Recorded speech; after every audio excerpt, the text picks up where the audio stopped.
Hello friends, स्वागत है आप सभी का आपके अपने YouTube channel Rajasthan education hub में। कैसे हैं आप सभी लोग? उम्मीद करती हूँ सभी स्वस्थ होंगे, अच्छे होंगे और निरंतर रूप से अपनी जो अध्ययन है वो कर रही हूँ। जैसा कि सभी को पता है कि फर्स्ट ग्रेड की वैकेंसी है, बहुत जल्दी एग्ज़ाम होने वाला है, बहुत जल्दी हमारे एग्ज़ाम की जो न्यूज़ है आने वाली है। तो अब एक तो ये चीज़ होती है कि स्टूडेंट्स बार-बार ये सोचते हैं कि भर्ती कब आएगी, वैकेंसी कब आएगी, वैकेंसी कब आएगी? मुझसे भी पूछते हैं तो मैं उनको एक ही जवाब देती हूँ कि क्या आपने प्रिपरेशन कर ली? क्या आपने 3 से 4 बार सिलेबस कंप्लीट कर लिया जो आप बार-बार पूछ रहे हो कि वैकेंसी कब आएगी, कब नहीं आएगी, पेपर कब होगा, कब नहीं होगा? पहले अपनी तैयारी तो कर लीजिए, वैकेंसी जब आएगी ना तब अपने एकदम सोचेंगे वैकेंसी आ गई और उस वक़्त सिलेबस कंप्लीट होगा नहीं और इतनी ज़्यादा टेंशन होगी कि स्टूडेंट्स आधे तो ये सोच रहे हैं कि वैकेंसी आएगी भी, नहीं आएगी या जब आएगी तब प्रिपरेशन स्टार्ट कर लेंगे। तो यही यही सबसे बड़ी प्रॉब्लम है कि वैकेंसी का हमने ये नहीं देखना है कि वैकेंसी कब आ रही है। हमने हमारी तैयारी पे फ़ोकस करना है कि हमारा सिलेबस कितना कवर हो गया, हमने रिवीज़न कितनी बार कर लिया, हमारा कौन-सा सब्जेक्ट जो है वो कमज़ोर है, कहाँ पे हमें ज़्यादा ध्यान देना चाहिए, किस चीज़ की हमें प्रैक्टिस और ज़्यादा करनी चाहिए। इन सब के अलावा हमें किसी बात पे ध्यान नहीं देना चाहिए कि ये आजकल जो सोशल मीडिया पे चल रहा है कि भर्ती आएगी कि नहीं आएगी, क्या होगा, क्या नहीं होगा। एक चीज़ ठान ली, फर्स्ट ग्रेड करना है, तो फर्स्ट ग्रेड करना है तो बस अब ठान ली तो अब पीछे मुड़ के मत देखिए और सिर्फ अपने तैयारी को मजबूत कीजिए। एक मजबूत तैयारी के साथ उतरना है आपने। तो इसी के साथ मैं आपको बताऊँगी कि पहले हमने लास्ट जो हमारी वीडियो में बात हुई थी, वो हुई थी सब्जेक्ट को लेकर और आज का जो हमारा वीडियो स्पेशल रहेगा, ये रहेगा फर्स्ट पेपर को लेकर कि फर्स्ट पेपर के लिए हमें किस तरह से प्रिपरेशन करनी है और क्या होनी चाहिए हमारी रणनीति और किन-किन चीज़ों का हमें ध्यान देना चाहिए, किन सब्जेक्ट पे हमें ज़्यादा टाइम देना चाहिए और किन सब्जेक्ट पे थोड़ा कम भी हो तो चलेगा। तो चलिए स्टार्ट करते हैं आज की क्लास में। तो सबसे पहले ये देखिए कि मैंने एक चीज़ जो है आपने नोटिस की होगी मैं बार-बार जो एक चीज़ पे फ़ोकस करती हूँ या बार-बार जो बार बोलती हूँ आपको वो ये है कि हमारे पास जो है वो एक सिलेबस हमारा होना चाहिए और मेरा मानना ये है कि सिलेबस जो है आप अपने हाथ से लिखिए। एक-एक टॉपिक को लिखो। लिखने के बाद में एक कॉपी अपने टेबल पे रखो, एक कॉपी जो है अपने दीवार पे चिपका दीजिए। जहाँ पे आपका स्टडी टेबल लगा हुआ है, जहाँ पे आप अध्ययन करते हैं वहाँ चिपका दीजिए और उस सिलेबस को समझो आप। कि इसका सिलेबस क्या है, कितने क्वेश्चन कहाँ से आ रहे हैं, कौन से सब्जेक्ट से कितने क्वेश्चन आ रहे हैं। तो इस तरह से करने से क्या होता है कि हमें हमारी आधी प्रॉब्लम तो सॉल्व सिलेबस को ही हो जाती है। जो स्टूडेंट सिलेबस को ढंग से समझ लेते हैं और सिलेबस के अकॉर्डिंग चलते हैं ना, उनकी आधी प्रॉब्लम सॉल्व हो जाती है। तो चलिए बात करते हैं सिलेबस के बारे में। तो फर्स्ट ग्रेड का जो सिलेबस है जीके का, ये सभी के लिए समान है। सभी जो भी स्टूडेंट्स तैयारी करें फर्स्ट ग्रेड से सबके लिए होगा, चाहे वो साइंस मैथ का हो, चाहे वो इंग्लिश हिंदी का हो, चाहे वो किसी सब्जेक्ट से हो, हमारा सिलेबस ये समान है। तो देखिए फर्स्ट पेपर में क्या है कि 75 क्वेश्चन आएंगे, सबको पता है 75 क्वेश्चन आने वाले हैं और ये 150 नंबर के हैं, नेगेटिव मार्किंग है। लेकिन एक बात और जो हमने ध्यान रखनी है वो ये है कि इसमें 40% अंक लाना हमारे लिए अनिवार्य है। ये बहुत बड़ी बात है कि फर्स्ट पेपर में यदि हम 40% अंक नहीं लेके आते हैं तो हम एलिजिबल ही नहीं हैं, हम एग्ज़ाम में पास ही नहीं कर पाएंगे। फिर कोई मायने नहीं रखता है कि हमारे सब्जेक्ट में हमारे कितने नंबर आए। अगर आप फर्स्ट पेपर में ही अगर आपके नंबर कम आ रहे हैं, अगर आप 40% नहीं लेके आ रहे हो तो सब्जेक्ट में चाहे आप कितने भी नंबर ले लीजिए, वो आपको कोई भी इसका कोई फ़ायदा होने वाला है नहीं। तो चलिए बात करते हैं कि हमारे फर्स्ट पेपर में क्या-क्या सब्जेक्ट आएँगे। सबसे पहले देखिए हिस्ट्री आती है, 15 question, management 15 question, current GK के 10 क्वेश्चन और mental ability, mental ability, math और स्टैटिक्स, हिंदी, इंग्लिश, इन चारों को मैंने एक पार्ट में रखा है। दोबारा बोलूँगी, mental ability, math, statics, Hindi और इंग्लिश, इनके आते हैं कुल मिला के लगभग बताऊँगी 20 क्वेश्चन और साइंस, इंडियन पॉलिटी और इंडियन ज्योग्राफी, इनके आएंगे हमारे 15 क्वेश्चन। तो इन डिवाइडेशन को थोड़ा सा ध्यान रखना है कि कौन से पोर्शन से हमारे कितने नंबर आ रहे हैं। तो चलिए बात करते हैं। सबसे पहले हम बात करेंगे इतिहास की। इतिहास में भारत और राजस्थान दोनों का है। ऑलमोस्ट हम राजस्थान का जो इतिहास है वो तो हम हमेशा पढ़ते ही आ रहे हैं, लेकिन भारत का भी इतिहास आएगा और उसमें बहुत ही फिक्स टॉपिक दे रखे हैं हमने कि इतिहास के कौन कौन से टॉपिक जो है आएंगे। जैसे मान लीजिए इसमें मौर्य काल नहीं है तो गुप्त काल और जो मुगल काल है, इन दोनों का क्या है कि हमें स्थापत्य कला वाला पार्ट करना है जिसमें मूर्ति कला भी आ जाएंगे, वो सब कुछ। तो ये नहीं है कि हमने पूरा ही गुप्त काल और मौर्य काल पूरा कंप्लीट लर्न कर रहे हैं, बिल्कुल नहीं करना है। सिलेबस के अकॉर्डिंग चलिए। आरपीएससी का सबसे बड़ी बेस्ट बात यही होती है कि सब्जेक्ट सिलेबस इतना अच्छा मेंशन कर रखा है उन्होंने कि हमें सिलेबस से एक भी लाइन इधर से उधर हमें नहीं होना चाहिए, सिलेबस के अकॉर्डिंग चलिए।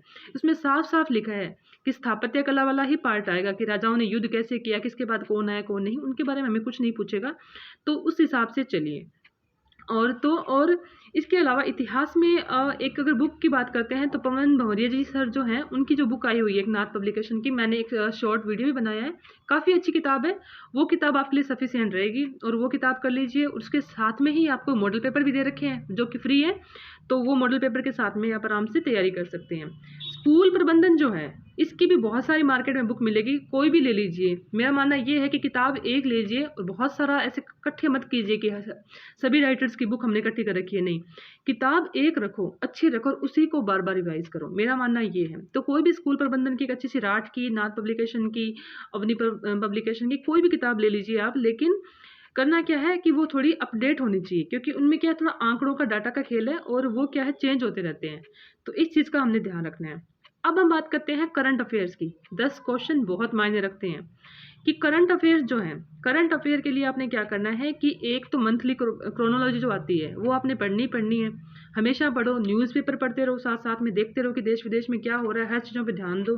हाल ही में जो पद्मश्री इनाम वगैरह जो मिल रहे हैं, पुरस्कार वगैरह, उन पे नज़र रखो कि राजस्थान से किन किन को मिल रहा है, तो उन सभी चीज़ों को देखना है आपने। और इसके बाद में मूवल की जो एक वार्षिकांक आती है वो, और प्लस जब हमारा एग्ज़ाम पास में आ जाएगा उस वक्त जो आएगी हमारे एग्ज़ाम के अकॉर्डिंग वो किताब हम देखेंगे। अब आप नोटिस कीजिए, देखिए कि इतिहास, स्कूल प्रबंधन और करंट अफेयर्स, यहाँ से 40 क्वेश्चन आ रहे हैं। 40 क्वेश्चन हमारे इतने ही मतलब पार्ट से आ रहे हैं, 40 क्वेश्चन। तो आप इन जो 3 पार्ट हैं, हिंदी के हैं, सीधे पढ़ने हैं, रटने हैं आराम से, तो यहाँ पे कोई भी किंतु परंतु नहीं है। तो इस पार्ट को आपने खूब मजबूत कर लेना है, खूब मजबूत। यहाँ से आपके नंबर जो है कटने के चांस नहीं होने चाहिए बिल्कुल भी। अब हम बात करते हैं मैथ, रीजनिंग और साइंस वालों की। तो मैथ, रीजनिंग और साइंस है, यहाँ से हमारे करीबन 15 नंबर का हम सोच सकते हैं कि 15 क्वेश्चन आएंगे। तो स्टैटिक्स जो है, स्टैटिक्स भी आएगी इसमें। तो ज्योग्राफी के जो स्टूडेंट्स हैं उनको स्टैटिक्स उनके मेन एग्जाम में भी है, तो यहाँ पे इनको हेल्प मिल जाएगी।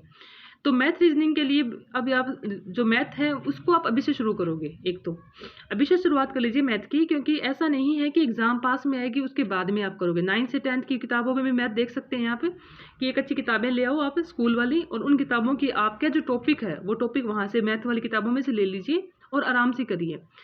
पेपर पास में आने पर, वैकेंसी आने के बाद में जो स्टूडेंट सोच रहे हैं कि हम मैथ, साइंस, रीजनिंग लास्ट में करेंगे, तो मैं उनसे कहना चाहूँगी कि वो बहुत ही गलत सोच रहे हैं, क्योंकि उस वक्त हमारे पे पेपर का इतना ज़्यादा प्रेशर होगा रिवाइज करने का, इधर उधर की बातों का, कि वो चीज़ें हमें समझ में नहीं आएगी।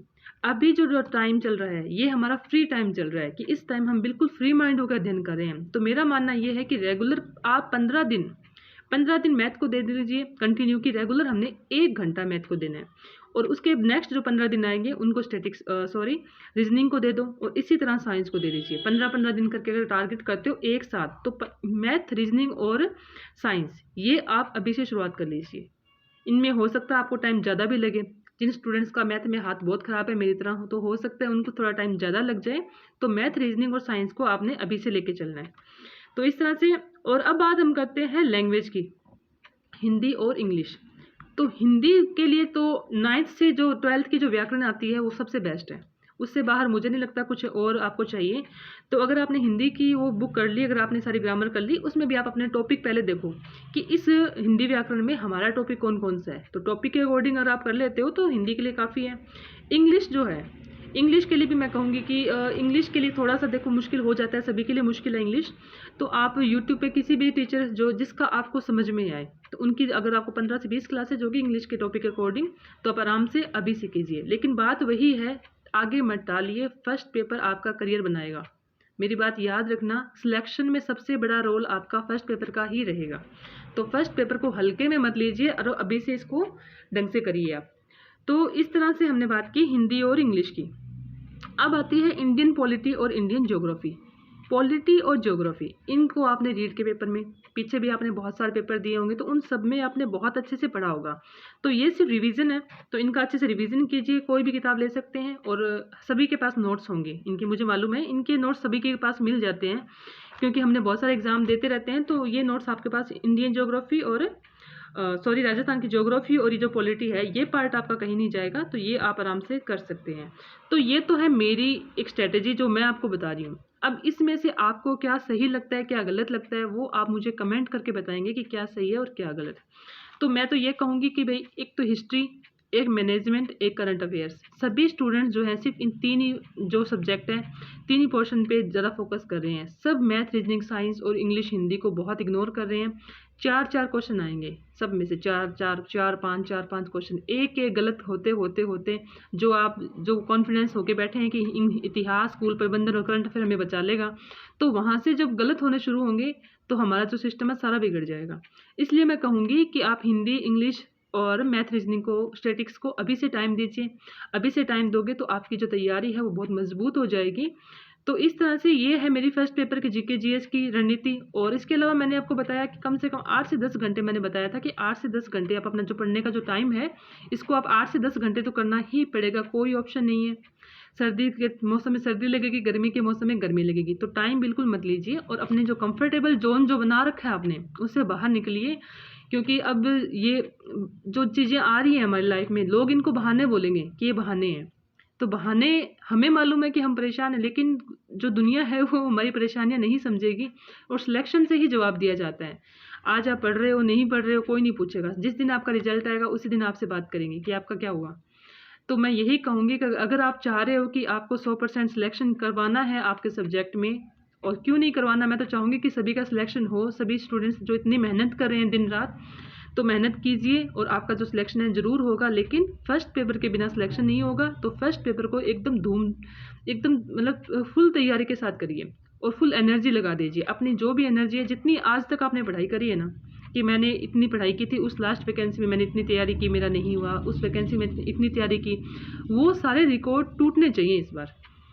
अगर आपको खुद, जब आपकी पता तैयारी हो जाएगी ना, आपको खुद को लगेगा, आपको अंदर से लगने लगेगा कि इस बार मेरा सिलेक्शन हो जाएगा। जब ये भावना आपके अंदर आने लगेगी ना, तभी आपको समझ में आ जाएगा कि आप इस वैकेंसी में हो या नहीं हो।